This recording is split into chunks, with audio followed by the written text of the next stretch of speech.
നിങ്ങളുടെ favourite shows ഇനി ഒരിക്കലും മിസ്സാവില്ല. ഇപ്പോൾ C5 കാണും നിങ്ങളുടെ ഫേവറേറ്റ് ഷോസ് തികച്ചും സൗജന്യമായി. ഏതെങ്കിലും മരുമകളെയും കൂട്ടിക്കൊണ്ട് ചെല്ലണമെന്നാ സ്വാമിജി പറഞ്ഞിരിക്കുന്നത്.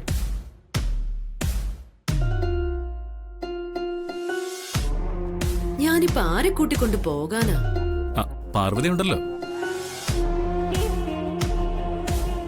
പാർവതി. അയ്യോ സർ, എനിക്കിവിടെ ഒത്തിരി ജോലികളുണ്ട്. അമ്മേ, ഞാൻ വരാം.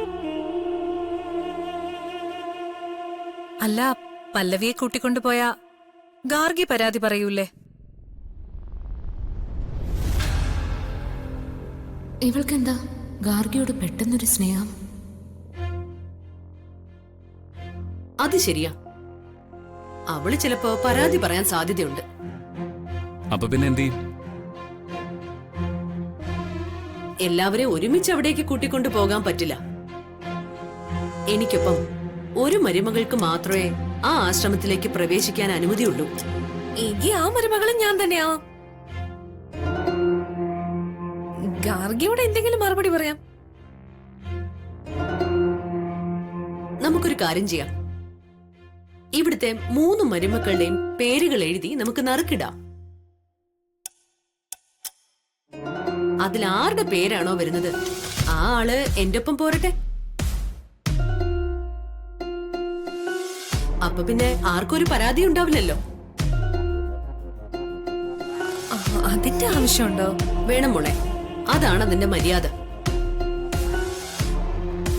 അറിയാ, നീ അതിന്നൊരു പേപ്പർ എടുത്ത് അതില് പാർവതിയുടെയും പല്ലവിയുടെയും ഗാർഗിയുടെയും ഒക്കെ പേരുകൾ എഴുതി ഒരു നറുക്കാക്കിത്ത.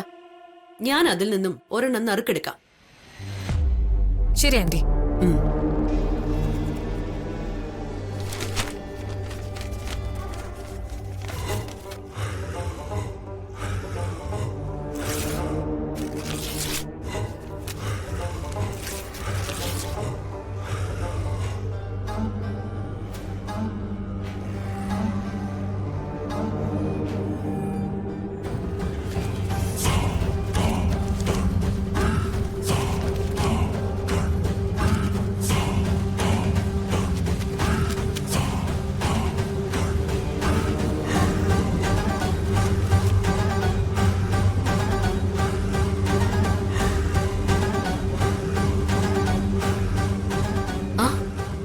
പാർവതി,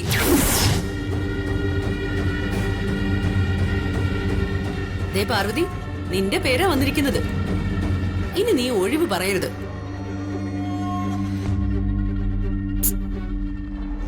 ഇവിടുത്തെ ജോലിയൊക്കെ മറ്റുള്ള ആരെങ്കിലും ചെയ്തോളും. എന്താ പാർവതി ഒന്നും മിണ്ടാത്തെ? വിശാലെ, നീ ഒന്ന് പറഞ്ഞേ. പാർവതി വരുമേ. പാർവതി മാത്രമല്ല, ഇവൾക്കൊപ്പം ഞാനും വരുന്നുണ്ട്. എന്നാ നിങ്ങൾ പോയി റെഡിയാവും. വാ പാർവതി, നമുക്ക് പോയി റെഡിയാവാം. ഞങ്ങൾ ഇപ്പൊ വരാമേ. വാ, നടക്ക.